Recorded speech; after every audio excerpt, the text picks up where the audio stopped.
Muy bien, entonces, ahora sí, invitamos a subir al escenario a nuestros próximos participantes. Vamos a conversar, y esto va a ser muy, pero muy interesante en el contexto del panel Energía para el Desarrollo Industrial y Federal, con Marcos Bulgeroni, CEO de Pan American Energy Group, con Pablo González, presidente de YPF Sociedad Anónima, y con Miguel Ángel Rodríguez, secretario de la UIA y titular de Sinteplas. Bienvenidos y todos ustedes. Muy buenas tardes a todos y todas. Acá tenemos dos representantes, bueno. Está bien, no pasó nada.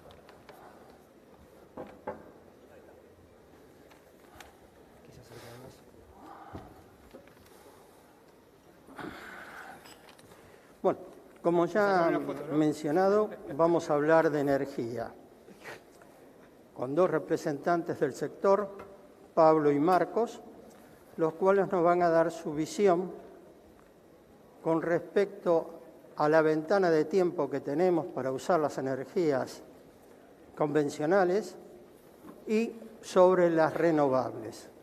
Vamos a pedirle también que nos orienten en la forma que podemos sacarle más valor a las energías o al gas que tenemos en Vaca Muerta, que es nuestra principal reserva. ¿Cómo podemos transformar ese gas en distintas cosas como si fuera la petroquímica? ¿Cómo podemos hacer polímeros, monómeros, solventes oxigenados? ¿Cómo podemos sustituir importaciones y aumentar nuestras exportaciones con más valor agregado?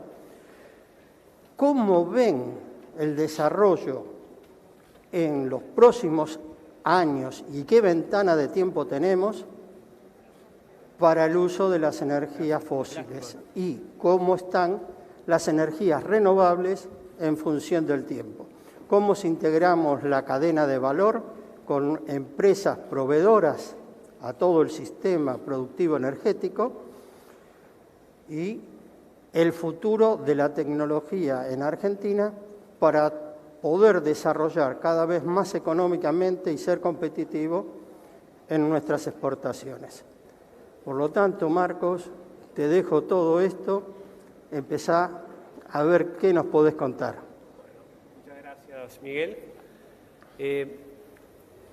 Creo que sería interesante como primera reflexión y tratando de enfocar un poco el contexto de la pregunta que decís, de entender cuáles son los temas globales más importantes que hoy están, de alguna manera, estamos encarando en la industria a nivel global, y sin duda entre los más importantes, si no hoy el más vigente, es el tema de la transición energética, que a su vez tiene un efecto concreto sobre las inversiones, tanto las inversiones de empresas extranjeras como domésticas, a través del mercado financiero, a través de la regulación, etc. Entonces, como primer paso, creo que es importante entender cómo afecta, qué es la transición energética. ¿Sí? Ahí. ¿Se escucha mejor? ¿Qué es la transición energética? ¿Por qué es importante y qué forma afecta o afectaría el desarrollo energético de nuestro país? Entonces, lo que traté de hacer es poner en números, si es que funciona, capaz pasan a la primera placa. Podrían pasar la primera placa porque no funciona. Bueno, entonces, la transición energética esencialmente es una serie de políticas que tratan de mitigar los efectos que tienen las emisiones sobre el medio ambiente. Eso en sí no tiene que confundirse con tratar de ir en contra de alguna industria en particular o alguna otra. Y para eso, para entender ese problema, es que podemos ver en este gráfico exactamente de dónde vienen esas emisiones, ¿no? O sea, 37% vienen de la generación de electricidad y calor, un 20% vienen de todo lo que son el segmento industrial, energía, construcción, un 17% del transporte y la movilidad, y un 15% viene de la agricultura y de la deforestación. Y en ese contexto de estos 50 gigatoneladas de CO2 que se emiten en el mundo, vemos que en realidad el problema de las emisiones está en gran medida, o sea, casi 2/3 partes están explicados por 10 países que no de casualidad son o los que tienen mayor población o los que están más desarrollados, que tienen más desarrollo industrial, o las dos cosas a la vez. Y también vemos que hay una dimensión, digamos, que de alguna manera no podemos pedirle a todos los países, o no tendríamos que pedirle el mismo esfuerzo a todos los países, ya que algunos países no han alcanzado una intensidad energética, el uso per cápita de la energía, y está vinculado, correlacionado con el desarrollo de estas regiones, y en este caso África, Sudamérica y algunos lugares del Pacífico. Entonces, en este contexto es que nos tenemos que preguntar, bueno, digamos, una para atrás. En este contexto es que nos tenemos que preguntar si hay una solución única a este problema y, evidentemente, a mi juicio, la respuesta es no. Hay diferentes soluciones, es decir, en realidad se tendría que hablar más de transiciones energéticas más que de una transición energética, ya que diferentes regiones tienen diferentes puntos de inicio, tienen diferentes dinámicas. No es lo mismo la dinámica europea, donde no existen tantos recursos naturales, donde como habíamos visto, está dentro de las regiones que tienen mayores emisiones, que además tiene un tema geopolítico, porque de alguna manera Europa se resiste a estar de alguna manera limitado por la energía del gas ruso. No es lo mismo, y por ende tiene una cierta política bastante más agresiva respecto de la promoción de energías renovables, que, dicho sea de paso, muchas de las empresas europeas también están en la punta de esa tecnología. Que, por ejemplo, no podemos entender al Medio Oriente y a Rusia dentro de este contexto de la política europea. Son regiones que tienen recursos propios, grandes recursos hidrocarburíferos, y por ende tienen otra visión respecto de cuál tiene que ser las políticas mitigantes del cambio climático y por ende políticas de transición energética. China e India creo que son ejemplos, digamos, de países tan grandes, con una población tan numerosa y con una decisión, digamos, política tan fuerte, que van a tener su propio camino y van a diseñar su propia transición energética, que puede en parte ser parecida a la europea y a la rusa, pero en parte no. Y en particular creo que China, al final del día, es tan grande que va a terminar usando todas las soluciones energéticas, desde el carbón, el gas, el petróleo y, sin duda, las renovables y las nucleares, ya que está China es uno de los grandes productores de paneles solares y además impulsores de la electromovilidad. Entonces, en este contexto es que nosotros tenemos que pensar cuál es el diseño apropiado para nosotros, como región y como país que genuinamente emite poco, que tiene una superficie, digamos, que presenta una superficie en términos de territorio que presenta ciertos desafíos, que tiene una matriz energética basada en el gas y que además tiene la fortuna de tener grandes recursos. Es decir, la Argentina, una vez más, tenemos la bondad de tener recursos hidrocarburíferos, petróleo, como ven, somos rankeados cuarto en recursos de shale, gas, rankeado tercero en recursos de shale gas. Tenemos también grandes expectativas de recursos minerales, en particular el litio, y con ello la posibilidad de desarrollar una cadena de valor del litio y, sin duda, en términos de recursos renovables, tanto solar en el noreste como eólico en la Patagonia, de los mejores recursos de viento y de sol del mundo, por las características propias, y obviamente la biomasa, y acá falta también la nuclear, en la cual tenemos, creo, una industria que puede competir globalmente. Entonces, para poder diseñar una política energética acorde a los desafíos que plantea hoy la transición energética, que querrámoslo o no querrámoslo, somos parte del mundo, estamos relacionados y por ende tenemos que mostrar algún tipo de solución, algún tipo de política energética coherente. Tenemos que primero mirar nuestros recursos, a nuestra característica territorial, a nuestra población, y a partir de ahí es diseñar una política adecuada. Entonces, voy a usar el ejemplo del gas porque, digamos, creo que el gas, primero, es una parte importante de nuestra matriz energética, además, sin duda, es una de las soluciones a la transición energética, en el sentido de que como combustible para generación de electricidad y obviamente para calentamiento va a ser fundamental en esta transición. Y en particular en la Argentina tenemos de vuelta la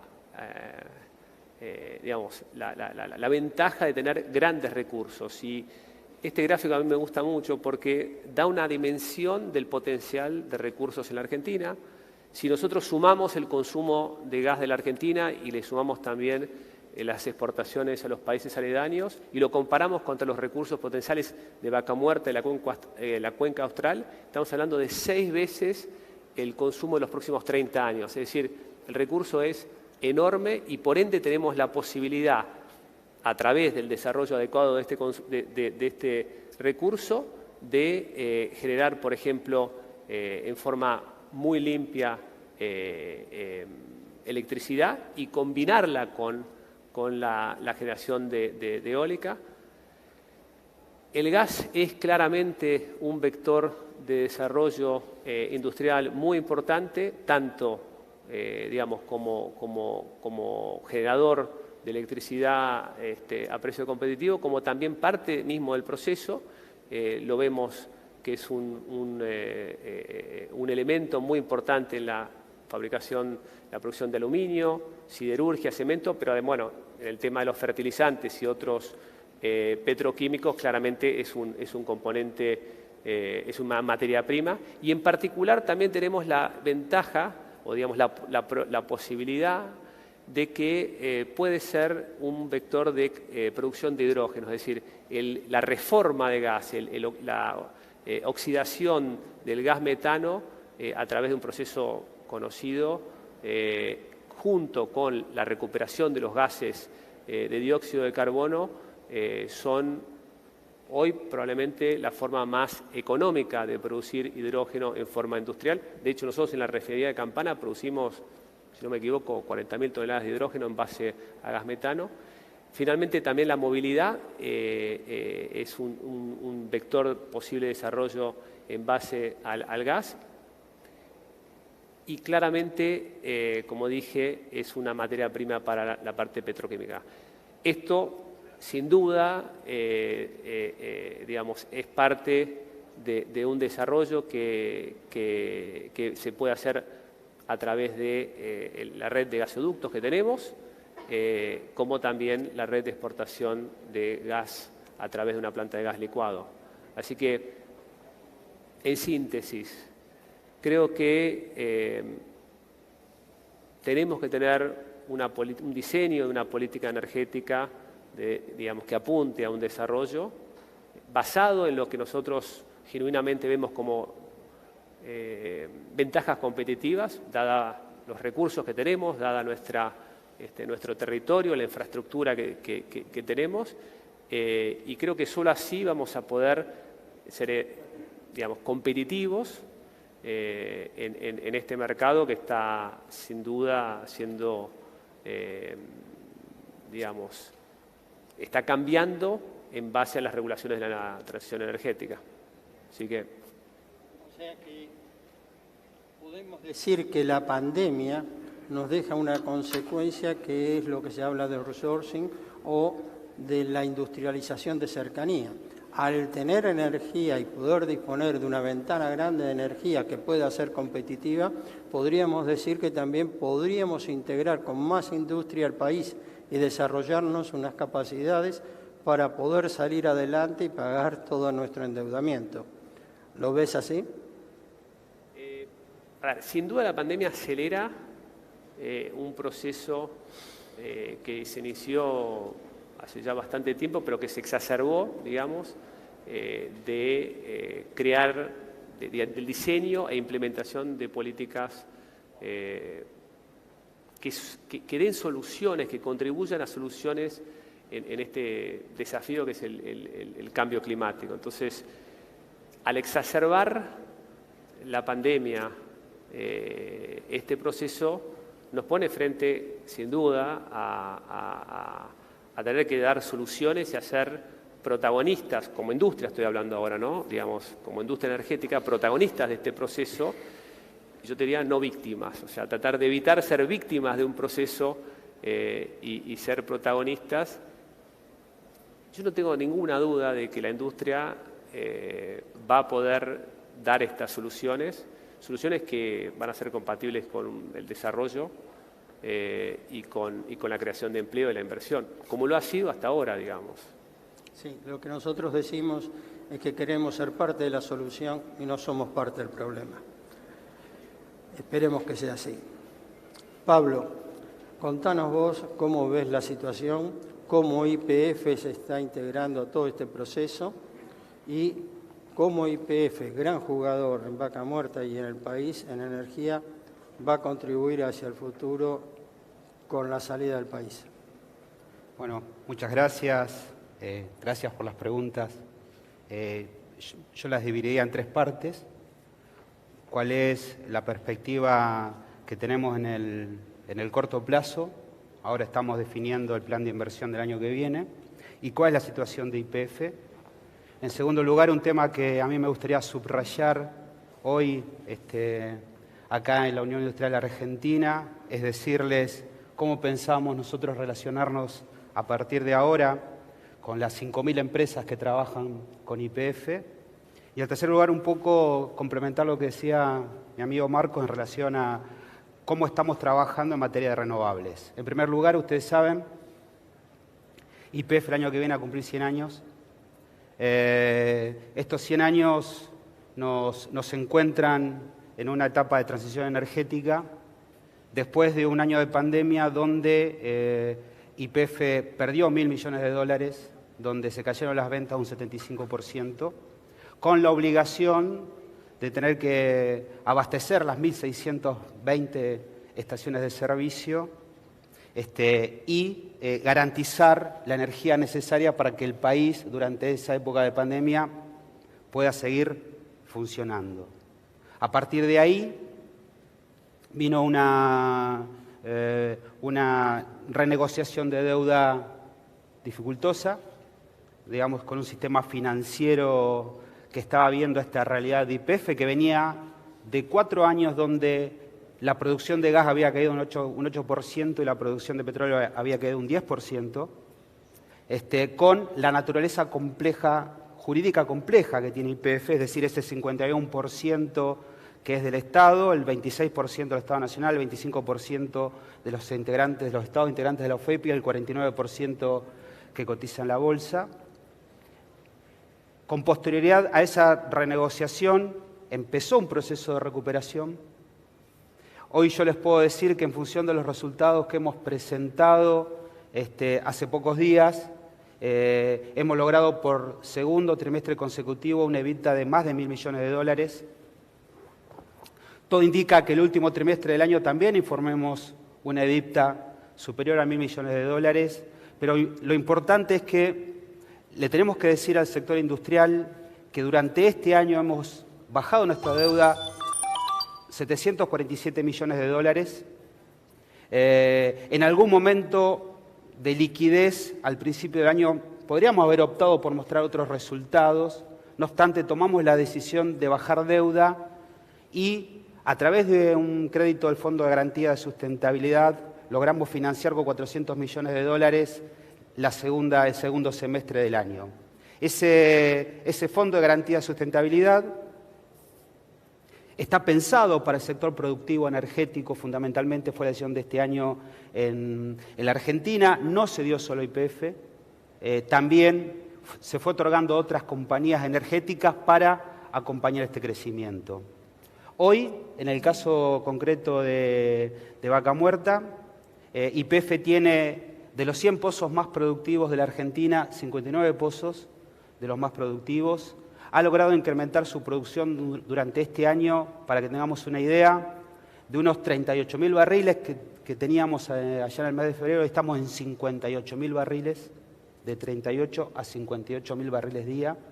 Sobre los 213.000 barriles que hoy produce YPF, 2/3 prácticamente son convencionales, fundamentalmente de la cuenca del Golfo San Jorge, donde provengo yo, y el resto de Vaca Muerta. Lo que estamos viendo es que Vaca Muerta en 2 años va a producir más petróleo no convencional que petróleo convencional.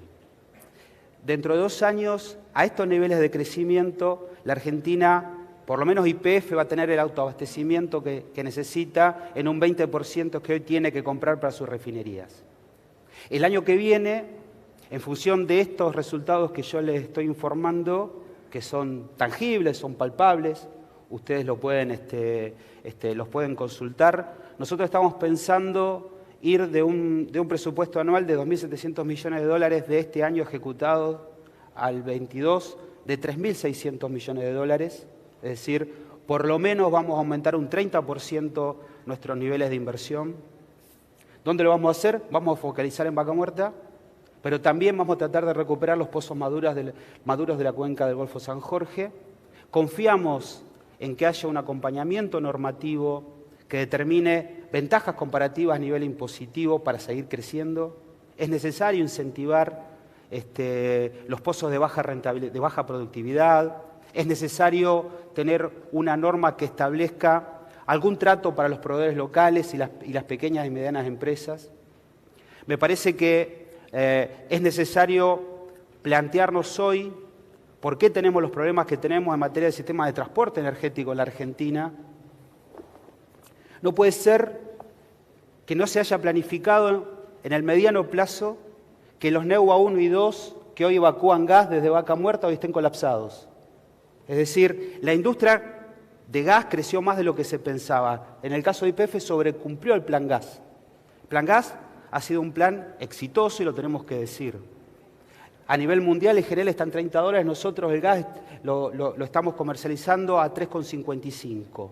3,55. Ahora bien, hoy tenemos los 2 NEUA colapsados, no tenemos sistema de transporte para seguir creciendo en gas. Con lo cual, la decisión que se ha tomado es la de la construcción del gasoducto que va de Tratayén a Salequeló, de Salequeló a San Jerónimo. Ese gasoducto tiene un financiamiento ya la mitad establecido en el presupuesto nacional, la otra mitad, y digo hemos porque YPF tiene que ver con eso y yo lo he planteado en el directorio de YPF y fue aprobado, la otra mitad se corresponde con la contribución especial a grandes fortunas, que son 500 millones de dólares que la ley dice que estarán destinados a producción de gas. Cuando nosotros pedimos proyectos en relación a poder destinar esos fondos a producir más gas, el proyecto que me trajeron a mí era de Loma de la Lata Oeste y se prevé unos 3 millones para el invierno del 23, con lo cual nos pareció, y fue una idea de todos, de que había que invertir en el gasoducto, con lo cual el primer tramo del gasoducto ya tiene esa inversión. El segundo tramo del gasoducto, que como les decía va de Saliqueló a San Jerónimo, nosotros estamos conversando con otras compañías la posibilidad de financiar una parte de eso. Se habla un poco también de financiarlo otra vez, compensarlo con transporte no interrumpible, pensando que el día de mañana se puede exportar a Brasil. Ustedes piensen que, como decía Marcos, tenemos una de las reservas más grandes del mundo de gas no convencional. Tenemos una de las reservas más grandes del mundo de petróleo no convencional. Con lo cual, esta discusión que hoy se da en materia de renovables, la Argentina me parece que tiene que plantear cuál es su punto de partida. Tiene que aprovechar esta ventana de crecimiento que tiene durante estos años con estos recursos que tenemos. tenemos que empujar entre todos este crecimiento que vamos llevando. Tenemos que generar más herramientas para el sector privado. YPF tiene, ya ustedes lo pueden ver, YPF conjuntamente con el Ministerio de Desarrollo Productivo durante este año ha creado un programa que se llama Impulso, destinado a las empresas que trabajan con YPF, que son 5.000. Ese programa Impulso prevé un acompañamiento en la asistencia técnica. Muchas veces a las pequeñas y medianas empresas se les dice que no alcanzan los estándares de calidad de YPF. Es un reclamo que yo, cuando no estaba en YPF y venía a discutir por la provincia a YPF, lo hacía recurrentemente, preguntaba por qué no se capacitaba a las empresas y se acompañaba a las empresas locales o a las empresas regionales para que logren ese grado de estándar de calidad que se estaba solicitando. En segundo lugar, este programa Impulso prevé una línea de crédito dividida en 2 etapas, hasta 200 millones con una bonificación del 17%, con el Banco Nación y el BICE. Y por otro lado, tiene fundamentalmente las empresas de la cuenca del Golfo San Jorge nos pidieron a nosotros una línea de crédito para capital de trabajo. Nos decían que en pospandemia era muy difícil conseguir financiamiento para capital de trabajo, con lo cual se ha creado una línea que ya está disponible, que es una ANR, que financia hasta 70%, hasta 80 millones destinado a capital de trabajo. Con lo cual, estamos dando herramientas para que aquellas empresas que se consideren elegibles y trabajen con YPF puedan acceder a capital de trabajo y puedan acceder a financiamiento para poder seguir acompañando este crecimiento del que yo les hablaba. Tengo poco tiempo. Finalmente, en materia de renovables, le pido que focalicen YPF Litio. Nosotros creamos YPF Litio sobre la base a principio de año de ir viendo cómo YTEC, que ustedes saben que es YPF Tecnología, un orgullo de los argentinos, absolutamente un orgullo de los argentinos. Es una sociedad anónima que es la mitad del CONICET y la mitad de YPF. Estamos invirtiendo todos 30 millones de dólares por año en desarrollo de investigación. Ahí está el consorcio del hidrógeno, donde participan todas las compañías, donde se está pensando en desarrollar hidrógeno de manera mancomunada, donde están todos pensando cómo hacerlo. En el caso de YPF Litio, a nosotros nos pidieron los gobernadores que intensifiquemos el trabajo en YPF Litio. Hoy, a través de ITEC, YPF ya tiene investigación y desarrollo en baterías y celdas de litio. Hay un plan piloto que costó 3 millones de dólares, en virtud del cual ya los argentinos tenemos a disposición del Triángulo del Litio la posibilidad de decirles cómo se investiga y se desarrolla el litio. En materia de energía eólica, prendamos una lucecita amarilla. Nosotros ayer estuvimos con el Ministro de Ambiente y el Secretario de Energía visitando el Parque Los Teros, un parque de 175 megas de generación, uno de los más grandes de la Argentina. Con la puesta en funcionamiento del Parque Cañadón León en Santa Cruz, YPF va a llegar a 400 megas de oferta energética renovable. No hay más capacidad de transporte. Tenemos que pensar cómo financiamos más capacidad de transporte en renovables. El mismo cuello de botella que tenemos en la mayor producción de gas de Vaca Muerta lo estamos teniendo con energía eólica. Lo estamos teniendo absolutamente con energía eólica. Hay financiamiento también a través del FGS. Nosotros hemos avanzado en otra energía renovable que es la solar en San Juan. Acabamos de anunciar conjuntamente con el gobernador una inversión de 100 millones de dólares para generar 100 megas. Son 3 etapas de 100 megas, son 300 millones de dólares de generación. Es decir, en resumen, una realidad que está en los números. YPF viene creciendo y lo hace fundamentalmente para cumplir con la 26741 y abastecer el mercado interno. A medida que YPF crece, le da libertad al resto de sus socios, como PAE, para también poder crecer, y también PAE o otras compañías tener la posibilidad de exportar, en este momento donde el precio está arriba. YPF va creciendo y va acompañando en ese crecimiento al resto de las compañías.